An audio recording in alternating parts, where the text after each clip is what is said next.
দোয়া করার সময় দুইটি ভুল করলে দোয়া কবুল হয় না। আমরা অনেকেই দোয়া করার সময় কিছু ভুল কাজ করে থাকি। মনে রাখবেন, দোয়া হচ্ছে এমন একটা ইবাদত, অনেকে দোয়াকে ইবাদত মনে করে না।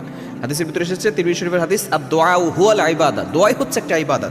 আদ-দুআউ সিলাহুল মুমিন, সাপ্লিকেশন is the weapon of believers, দোয়াই হচ্ছে মুমিনদের অস্ত্র। আমরা অনেকে দোয়া করতে চাই না। আদ-দুআউ মুখুল ইবাদা, দোয়া হচ্ছে ইবাদতের সার নির্যাস। এজন্য দোয়া করবেন, তবে দোয়া করার ক্ষেত্রে দুইটি ভুল কাজ করবেন না। এই ভুল করলে আপনার দোয়াগুলো কবুল হবে না। অনেকে বলে, হুজুর দোয়া কবুল হচ্ছে না, এই ভুলের কারণে হয়তো আপনার দোয়া কবুল হচ্ছে না। এক নাম্বার হচ্ছে, যখনই আপনি দোয়া করবেন, দোয়া করার আগে আপনি আপনার গুনাহের জন্য তাওবা করে নেবেন।